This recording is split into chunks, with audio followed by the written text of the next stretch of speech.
So let's talk about the summit since you have Sarah on there. And my people are very familiar with Sarah. I've had her on the podcast. I've worked with her. She's been here in the group, and she's amazing at how she set up her business. It doesn't get there overnight to do those day rates. And I think that's like a good end goal for a lot of people here in this group and listening now to think about. But tell me about some of your other speakers and friends, because we're all in this world together and everyone has their niche and there's so much to learn. I was looking at the list. I'm so excited about like everybody, really.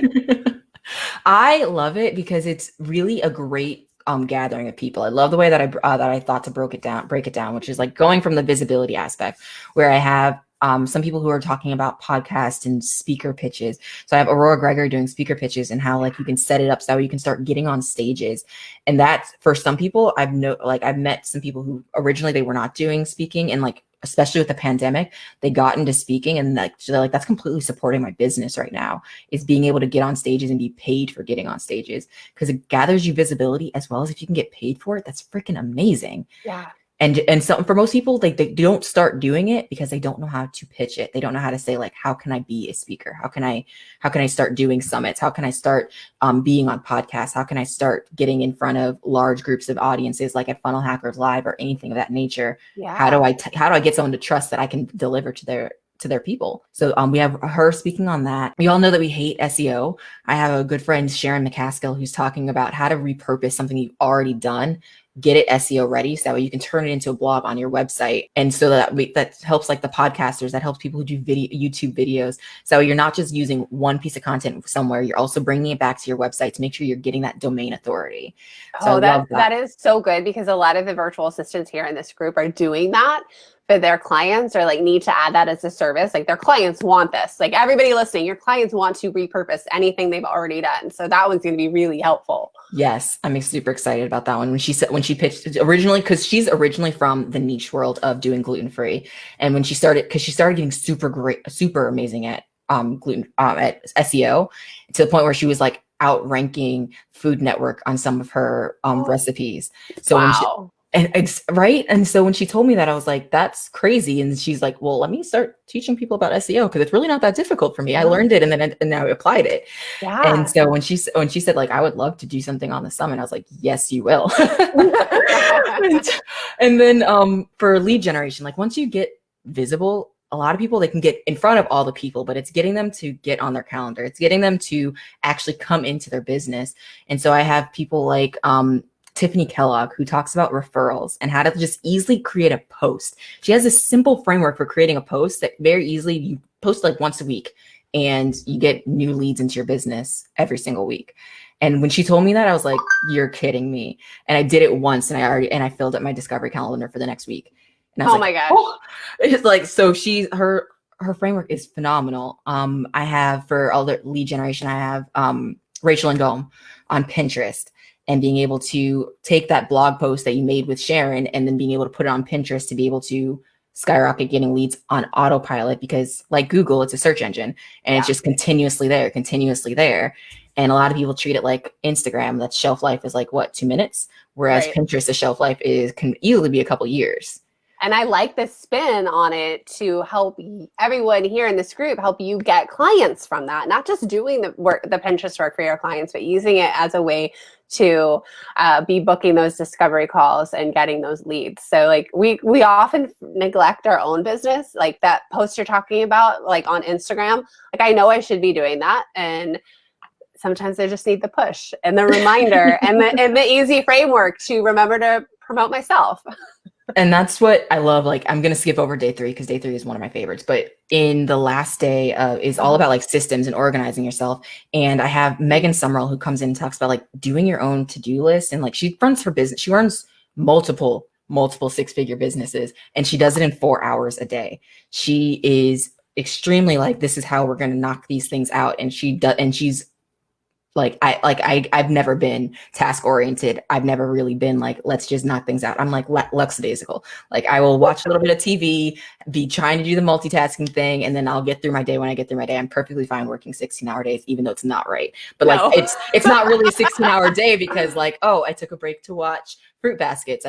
Took a minute to take Manhattan on a walk. I did all these other things in between. So it wasn't really a 16-hour day. But if I would have focused my work into the 4 hours, I could have had the rest of my day to just do it unapologetically and without guilt. Oh my God. So I need that for the summer, going into the summer with 4 kids home from school. Like, amen. And then we have people like Robin, who talks about the permission and the permission and priority blueprint.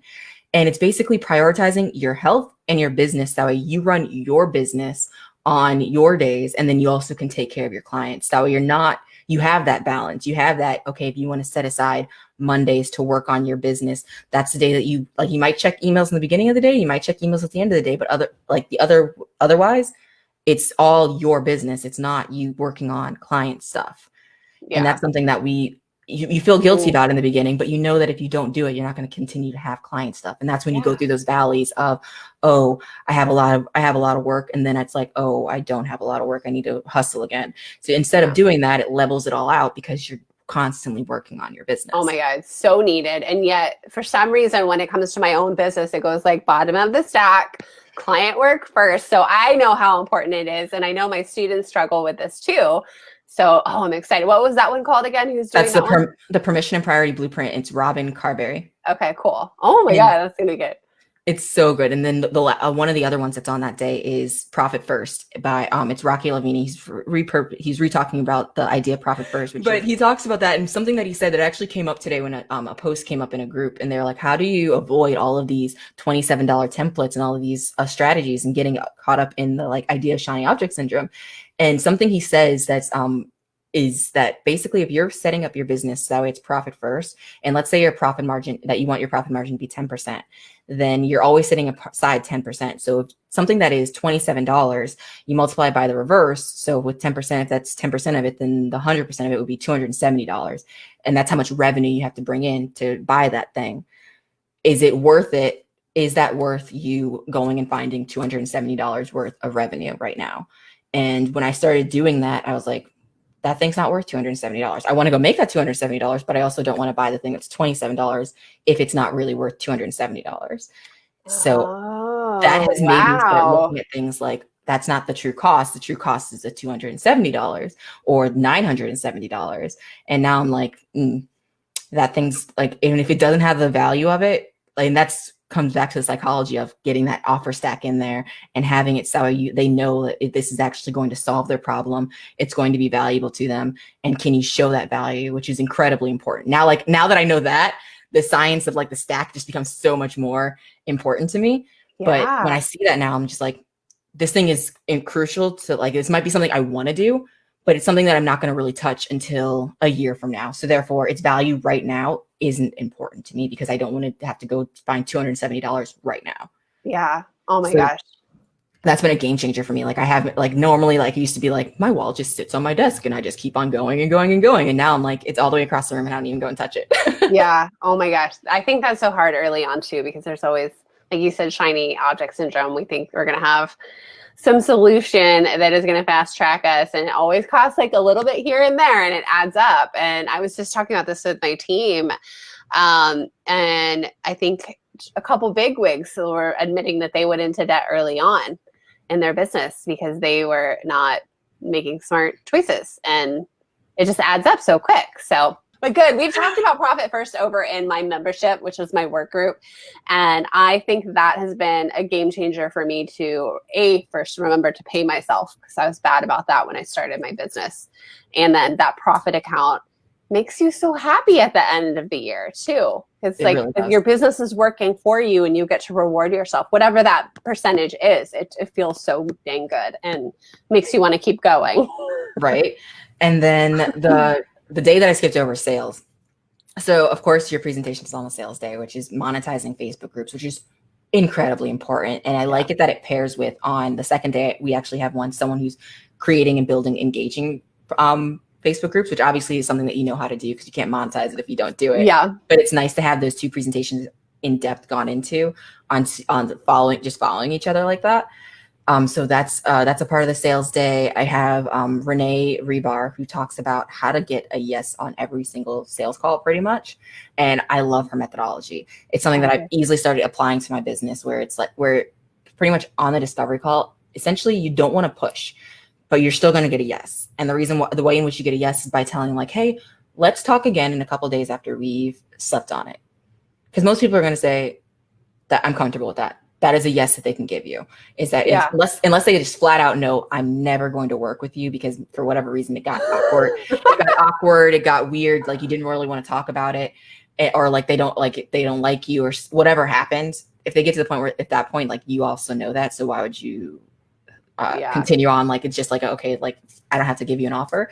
But she's like, yeah, like if I give them the offer and they want to think about it or they want to talk to a husband about it, if that's truly their ideas, instead of going back to the idea of like, oh, why do you not want to, like trying to crush their objections? Like, why don't you want to pay for it? Do you really want to think about it? Like blah, blah, blah. And like try to force them into a yes. It's go and do that thing. But instead of letting you off the hook and just being like, I'll just email you, let's get on another call. Let's see how it feels in a couple days. Because even on that next call, you can end up saying like, okay, here's your reasons why not. I completely understand that. And you get that feedback. Or they're going to be like, you know what? I thought about it. I'm super excited that you didn't push me and let's do it. Yeah. Oh, that's good. So I loved her way of talking about it. And she even gives you more strategies where it's very simple to be able to lead them to a yes answer for actually your service is not even just getting on another call. She's remarkable with it. And she's just incredible with sales. So I loved that. And then we have Liz Detter for talking about the invisible business model, which is great for service-based businesses because we feel like our business is invisible because it's not a tangible thing. It's something that if we don't show up, our business doesn't show up. And therefore, how do we get in the rooms? How do we talk to people? And she makes it so simple to create a business, especially from scratch.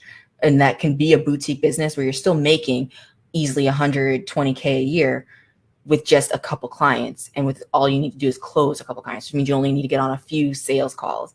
And with being able to mash those ones up together, I think she gives a phenomenal presentation. It's a great business model.